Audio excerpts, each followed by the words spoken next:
Nul doute, le rebond de l'activité s'opère plus vite et plus fortement que ne l'avaient anticipé les entreprises. 2 mois après la sortie du confinement, le PIB a vraisemblablement récupéré à 90%. Pour l'INSEE, le PIB serait revenu en moyenne en juin à 12% de la normale et pour la Banque de France à 9%.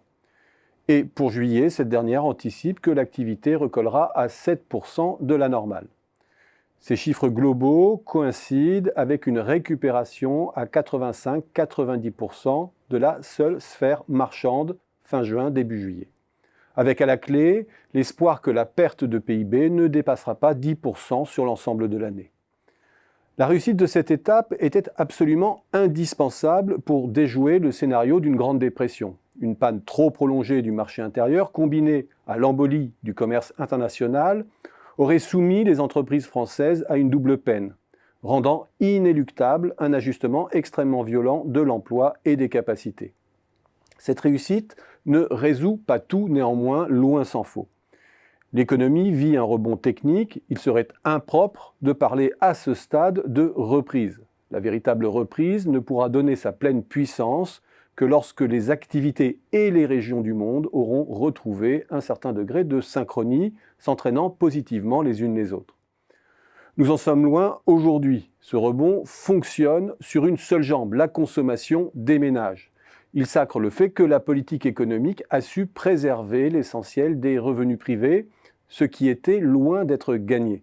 Et effectivement, selon l'INSEE, la consommation serait rétablie à 97% en juin.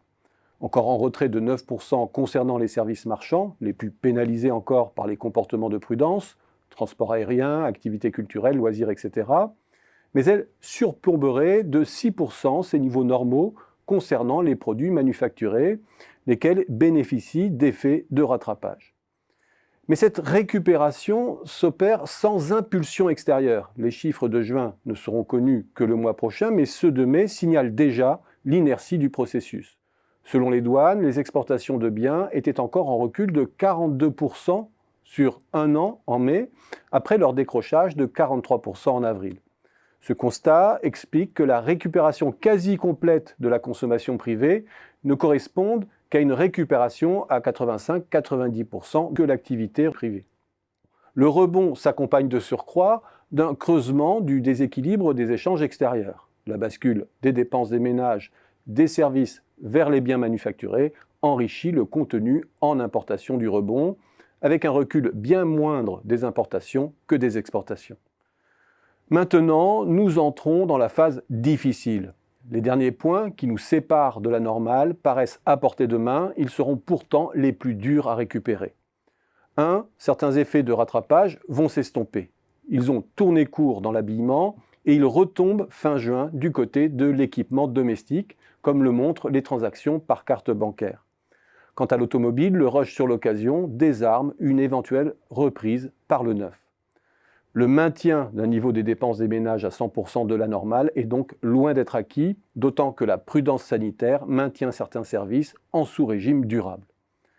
2. La restauration intégrale de la production bute aussi sur la récupération incomplète des marchés à l'exportation. Or, sur ce terrain, la synchronisation des régions du monde prendra du temps, exposée de surcroît aux aléas des différentes vagues de la pandémie.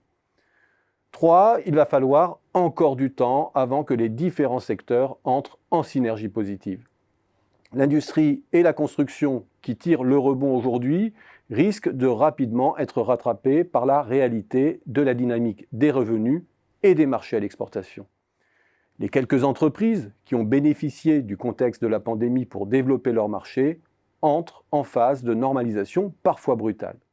Celles qui misent sur le digital ou le vert vont devoir procéder à des investissements préalables avant de surfer sur une nouvelle vague de croissance. Et durant ce temps, les secteurs en downsizing, matériel de transport, transport aérien, hébergement, restauration, activités récréatives, etc., risquent de donner le la des prochains trimestres. Bref, l'économie marche en ordre dispersé, finançant de surcroît son repositionnement de long terme sur des économies de fonctionnement qui pénalisent leurs fournisseurs à court terme. Au total, si la casse est limitée à ce stade, la phase qui s'ouvre n'aura pas la linéarité et la régularité que nous promettent les modèles macroéconomiques. Elle sera probablement ponctuée de coups d'accordéon et ressemblera à tout sauf à un long fleuve tranquille.